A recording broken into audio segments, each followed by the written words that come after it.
It's 2025, the 120th Congress is in session, and the LIFT Act, a bill that modifies mortgage payments to pay your loan off faster. It's something you're going to want to hear about. Let's review.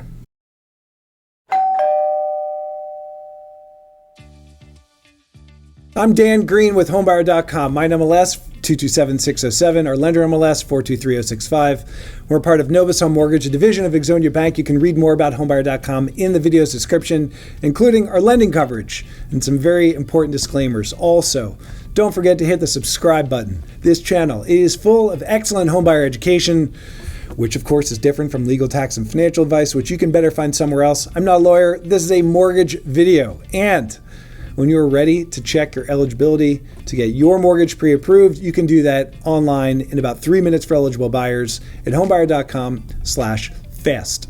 This video is about the LIFT Homebuyers Act. LIFT is an acronym. It stands for Low Income First Time LIFT.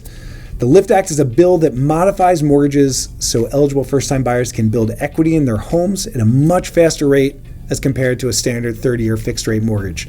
The LIFT Act was first introduced 2 Congresses ago in the 118th, where it did not receive a vote, stayed in committee, as most bills do. Then it was reintroduced in the 119th Congress, again, without a vote. And now, with Congress reconvened, the 120th Congress, we may see the LIFT Act reintroduced because its sponsors, Virginia Senator Mark Warner in the Senate, and a group of 5 Congresspeople in the House, including Representative Al Green of Texas' 9th District in the House. They are all still serving the nation. And we will talk about the LIFT Act like it's already introduced and discuss its benefits as we expect them to be written based on prior versions of the bill. But none of this should be taken as the bill is already passed, because it's not. This is a bill. Not all bills pass into law, and often bills change on the way to becoming law.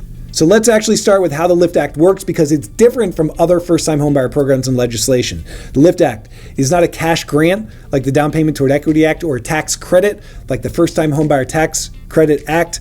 The LIFT Act is actually just a mortgage plan. It is a modification of the standard 30-year fixed-rate mortgage using FHA loans as a starting point, which 20% of homebuyers use based on HMDA data. LIFT Act mortgages take that FHA loan and modifies them to make them pay off faster, 10 years faster, in just 20 years instead of 30. And this is the key point, without increasing the payment. So it's a 30-year loan that pays off in 20 years, but without a bigger payment. So how does the LIFT Act do that? The language of the bill instructs the FHA to find what the monthly payment would be on a 30-year fixed rate loan, right? So that's the payment and the mortgage insurance. And so because it's an FHA loan, it requires mortgage insurance. The bill then instructs the FHA to take that payment and assign it to a 20-year loan, and then change the mortgage rate so you have a 20-year loan with the same 30-year payment. Let's say that another way. The LIFT Act instructs the FHA to alter mortgage rates for eligible buyers, so a 20-year payment on their mortgage, that altered payment, is the same as a 30-year unaltered payment would be. So same monthly payment, 10 years fewer in the mortgage from a lower mortgage rate. The LIFT Act accelerates how quickly eligible buyers can pay off their mortgage, and that's how they build home equity faster. That is how the LIFT Act works. And so let's put that aside. Let's talk about the requirements and how to qualify, and we're going to do this as a checklist.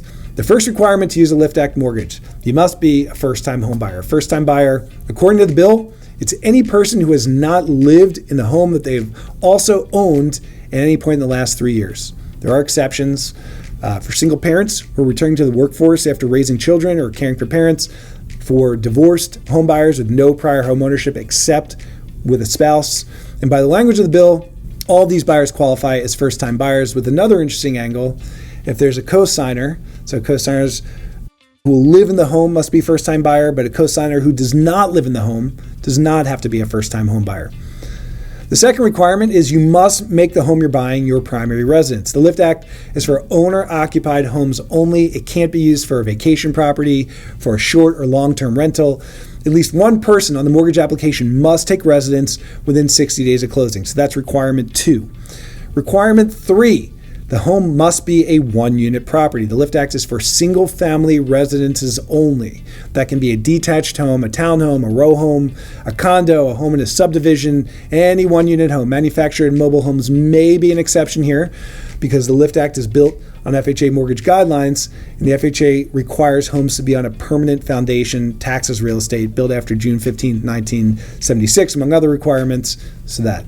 Fourth, You must earn a low to moderate household income. That means, according to the government, to be eligible for the LIFT Act, your household income must be within 120% of the area median income where you're buying. When you add up your full and part-time wages, your tips and bonuses, child support, any maintenance payments if you collect them, your payments from Social Security, everything, that number cannot be more than 20% higher than the median household income for your area. Now, in high-cost cities like Los Angeles and New York, as examples, the amount goes up to 140%, so that's 40% over the median. Everybody else, 120%. Requirement 5, to use the LIFT Act, you must otherwise be eligible for FHA mortgage financing. Eligibility can vary by lender, but in general, FHA requires down payments of at least 3.5% for buyers with credit scores of 580 or higher, verifiable income, steady employment, manageable payments.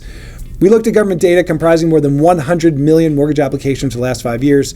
FHA mortgage applications are among the most often approved in 2022. For example, only 14% of FHA loan applications were turned down, usually because of credit and other qualifying factors. You can see more on that study in the description. We've put a link, and that's it. The 5 requirements for the LIFT Act. A novel approach to home ownership and wealth building.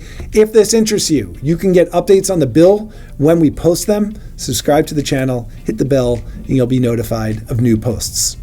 I'm Dan with homebuyer.com. Remember, pre-approved buyers do better. Happy home buying.